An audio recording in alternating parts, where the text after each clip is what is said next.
दोस्तों हम देखते हैं कि उस्मान साहब ताजुद्दीन नोयान के पास जाते हैं और उससे मुज़ाकरात करते हैं। तो ताजुद्दीन नोयान उस्मान से कहता है कि तुम मेरी बैत कर लो तो तुम जो रियासत का ख्वाब देख रहे हो वो ख्वाब पूरा हो जाएगा।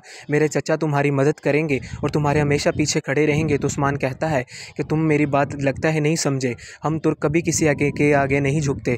इतने में नोयान उसके सिपाहियों को रिहा कर देता है और यानी शहर में जो ताजुद्दीन नोयान का भेस बदल के मंगोल दाखिल हुआ होता है, बाला खातून से पूछती हैं कि बताओ कि उस्मान साहब कहाँ हैं। तो वो कहता है कि उस्मान साहब ताजुद्दीन नोयान के मेहमान हैं, अगर मुझे कुछ हुआ तो उस्मान ज़िंदा नहीं आएगा।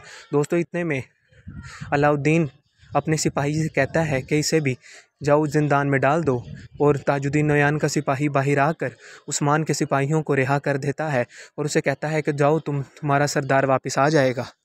उस्मान के सिपाही वापस चले जाते हैं तो इल्चिम खातून कहती है कि मैं अपने वालिद और अपनी भाभी को लिए बगैर यहाँ से नहीं जाऊँगी।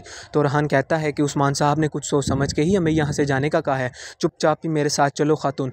तो गुंदूस सिपाही जो कि इल्चिम खातून का वालिद होता है वो भी अपनी बेटी को वहाँ से जाने का कहता है। तो उस्मान साहब ताजुद्दीन नोयान को कहते हैं कि मैं यानी शहर में तुम्हारे दस्तरखान पर दावत देना चाहता हूँ, वहाँ मिल बैठ के बात करेंगे और तुम्हारी बात पर मैं गौर करूँगा और फिर देखेंगे कि इसके बारे में क्या हल करना है। तो दोस्तों ताजुद्दीन नोयान कहता है कि मैं ज़रूर आऊँगा। उसके बाद उस्मान भी वहाँ से बाहर जाने लगता है तो वो गुंदूज़ सरदार से मिलकर कहता है कि आपने दुश्मन के आगे अपना सर नहीं झुकाया, एक तुर्क को इसी तरह होना चाहिए। तो गुंदूज़ सिपाही कहता है कि सरदार मैंने आपका नाम काफ़ी सुना था और आपको आपके नाम से ज़्यादा पाया, एक सरदार को ऐसे ही करना चाहिए। तो उस्मान पूछता है कि मुझे बताएं ये सब शुरू कैसे हुआ।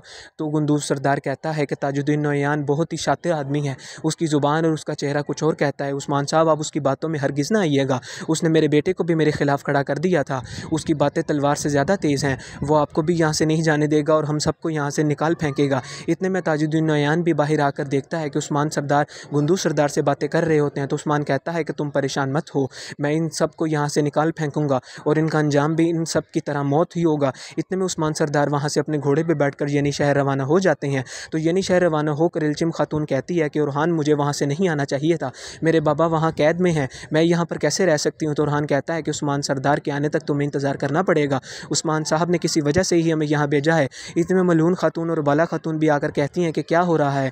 तो इल्चिम खातून कहती है कि मेरे वालिद वहाँ आए हैं लेकिन उस्मान साहब ने मुझे यहाँ भेज दिया है। तो मलून खातून कहती है कि उस्मान साहब के आने तक तुम्हें इंतज़ार करना होगा बेटी। और दोस्तों फिर हम देखते हैं कि बाज़ंतीन का जल्लाद भी वहाँ पर आ रहा होता है, वो अपनी सिपा सालारी के थ्रू अपने सिपाहियों के साथ यानी शहर में दाखिल हो रहा होता है, उस्मान की सरजमीनों पर आ रहा होता है जिसका नाम इमरान तेगिन होता है। और दोस्तों फिर हम देखते हैं कि गुंदूज़ सरदार से ताजुद्दीन नोयान उसे पानी पिलाता है और उसे कहता है कि तुम्हारी वजह से उस्मान सरदार मेरे पास आ गया, तुम मेरे लिए बहुत कीमती हो और मैं इन सबको अपनी बैत करने पर मजबूर कर दूंगा। तो गुंदूज़ सरदार कहता है कि तुम हमारा कुछ नहीं बिगाड़ सकते, हम तुम सबको यहाँ से निकाल फेंकेंगे, तुम जालिम हो, तुम काफिर हो, मैं तुम्हारा पानी हरगिज़ मत पीऊँगी। तो इतने में उसकी भाभी भी कहती है मुझे खोल के दिखाओ, मैं तुम्हें बताऊँगी कि मैं क्या हूँ। दोस्तों फिर हम देखते हैं कि उस्मान सरदार अपने सिपाहियों के साथ यानी शहर में दाखिल होते हैं। तो फातिमा खातून भी कहती है कि बाबा हम आपके लिए बड़े फ़िक्रमंद थे लेकिन शुक्र है आपको कुछ नहीं हुआ। तो उस्मान साहब अपने ख़ानदान से मिलते हुए कहते हैं कि ताजुद्दीन नोयान को मैंने यानी शहर में मदऊ किया है दावत पर, वो जब आएगा तो फिर इस पर बात करेंगे कि हमने उसके साथ क्या करना है। तो इल्चिम खातून कहती है कि हमें किस वक्त का इंतज़ार है। तो उस्मान साहब कहते हैं कि हम एक बहुत बड़ी जंग की तरफ जा रहे हैं, हम उस जंग की मनसूबाबंदी के लिए हमें वक्त चाहिए और मैं अपने सरदारान को पैगाम भेजूँगा कि वो अपने सिपाहियों को भी तैयार रखें और मैंने तो बुरहान को भी ताजुद्दीन नोयान के करारगाह में मंगोल के जासूसी के तौर पर भेजा है।